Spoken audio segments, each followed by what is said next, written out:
你有冇試過朝早返工趕到死死下，啱啱喺包裝袋拎出一對全新嘅絲襪，諗住今日着得靚靚去見客或者同朋友食飯，點知個腳踭一踩入去，咔一聲，成條絲襪就咁俾你個腳踭啲死皮托爛咗，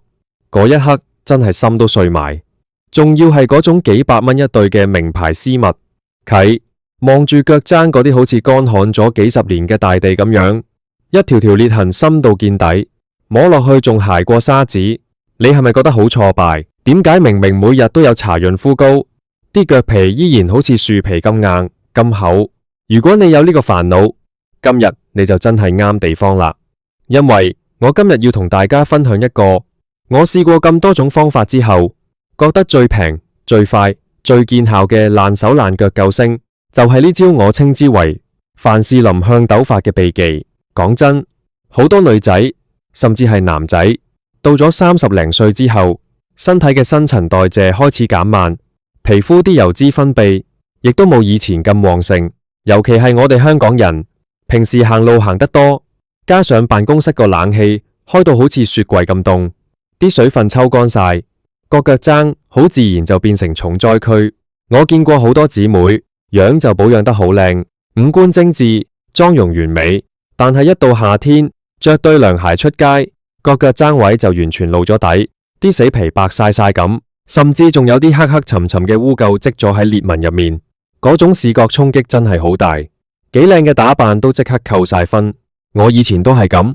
我試過買幾千蚊一 set 嘅足部護理產品，又試過每2個星期去美容院磨一次腳，但係通常搞完嗰2-3日係滑嘅，過咗1個星期之後，啲皮又厚返晒，甚至因為磨得太勁，啲皮愈生愈厚嚟保護受損嘅組織。直到後來，我遇到一位做咗30幾年美容嘅資深老師傅，佢話我聽，其實皮膚要嘅唔係咩昂貴嘅精華，而係最原始嘅封閉式護理。佢教咗我呢招凡士林向斗法，我試咗第1晚，第2朝起身對腳已經滑咗50%，連續做咗3晚，我個腳踭真係由樹皮變返做豆腐肌，連我自己都唔敢相信。呢個方法唔單止啱腳踭，如果你對手成日要做家務、洗碗，洗到啲指尖開裂，或者冬天乾到甩皮，呢一招一樣係特效藥。到底呢個凡士林向斗法點解咁勁？首先我哋要明白點解腳踭會乾。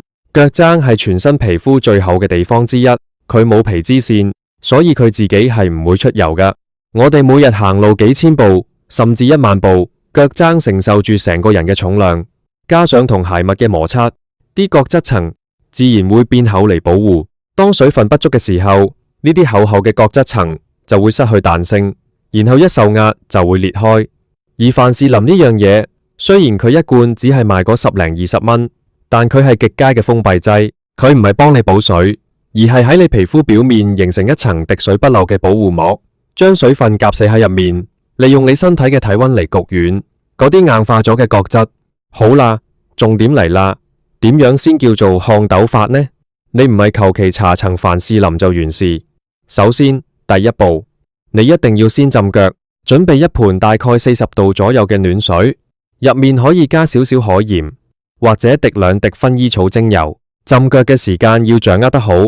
大約浸個10分鐘到15分鐘就夠。目的係要將嗰啲硬到好似石頭咁嘅死皮徹底軟化。你想象下，如果一塊地係乾到裂開嘅，你直接鋪層油上去係冇用嘅，你一定要先用水滋潤咗佢，等佢軟化。浸完腳之後，唔好完全抹乾，呢個係關鍵。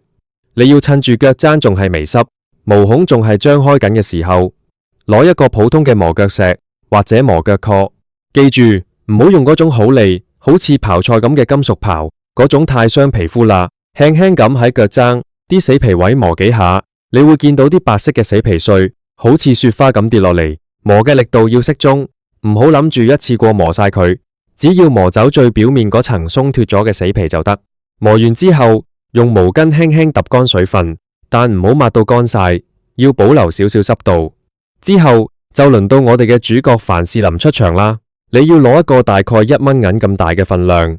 唔好慳，厚厚咁搽喺個腳踭位，甚至可以連埋腳趾公下面嗰個受力位都搽埋。之後就要用到呢個方法最核心嘅騰斗步驟。你要準備兩樣嘢，第一係保鮮紙，第二係一對厚嘅純棉襪。先用保鮮紙將搽咗凡士林嘅腳踭包住，唔使包成隻腳，包住後半部就得。點解要用保鮮紙？因為保鮮紙完全唔透氣，佢可以將你腳部發散出嚟嘅熱氣全部鎖喺入面，形成一個天然嘅桑拿環境。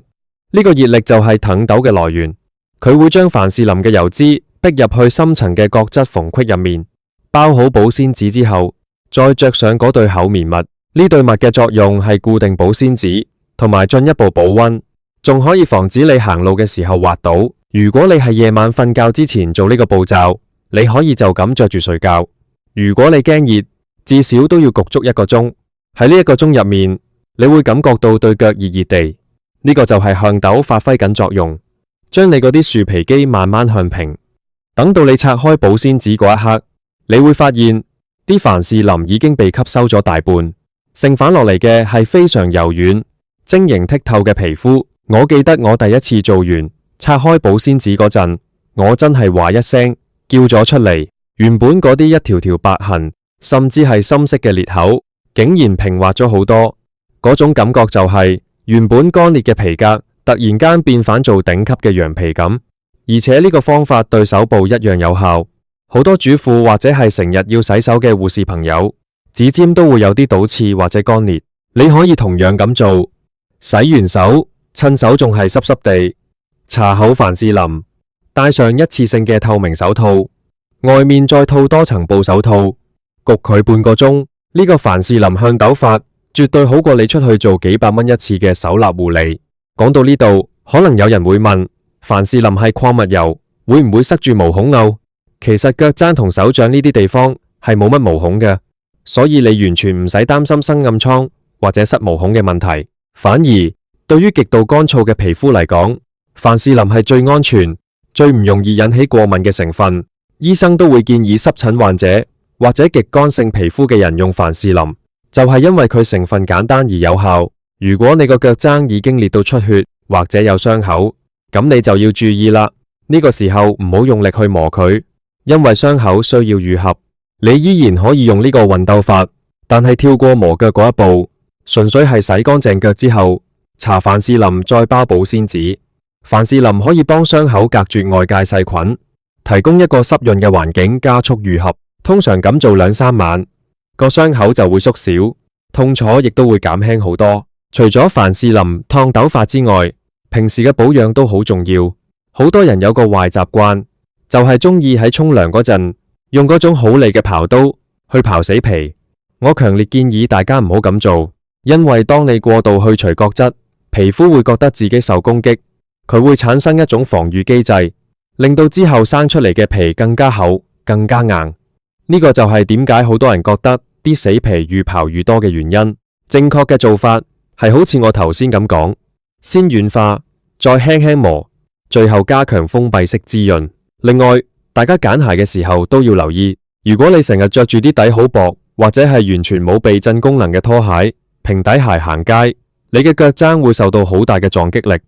呢種壓力會直接刺激角質層增厚。所以如果你個腳踭問題好嚴重，試下換一對底稍為厚少少、有軟墊嘅鞋，你會發現個改善速度快好多。我有個朋友，佢係個40幾歲嘅專業人士，平時要着西裝、皮鞋返工，佢個腳踭以前乾到會刮到個床單沙沙聲，佢老婆成日投訴佢。後來我教佢呢個方法，佢開頭仲覺得好麻煩，但係男人邊會做呢啲嘢啊？點知佢試咗一次之後，佢話佢對腳從來未試過咁輕鬆。佢依家每星期都會做一次凡士林響斗法，當係一種自我療癒嘅時間。佢話原來對自己對腳好啲，連行路都行得遠啲。其實護膚唔一定係要追求最貴嘅科技，好多時最簡單嘅物理原理反而最有效。凡士林加保鮮紙加埋你自己嘅體溫，就係最強力嘅美容儀器。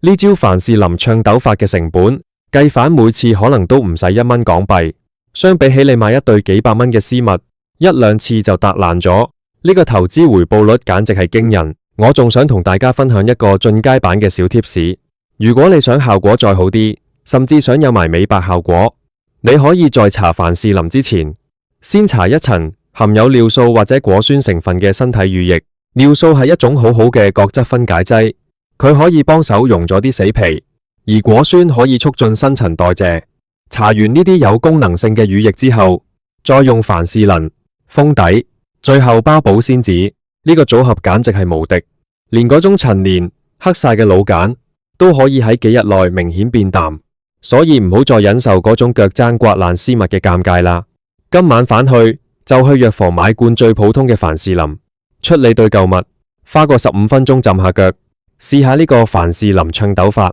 我保證你聽日朝早起身摸到自己個腳踭好似細路仔咁滑嘅時候，你一定會返嚟多謝我。其實好多生活入面嘅小煩惱，只要我哋肯花少少心思，用啱方法，好快就可以解決。腳踭龜裂唔單止係美觀問題，仲係關乎你嘅生活質素。試諗下，如果你行每一步路都覺得個腳踭痛，或者你因為驚俾人見到對腳而唔敢着靚鞋，咁樣生活係幾咁大壓力。由今日開始，用呢個平民法寶，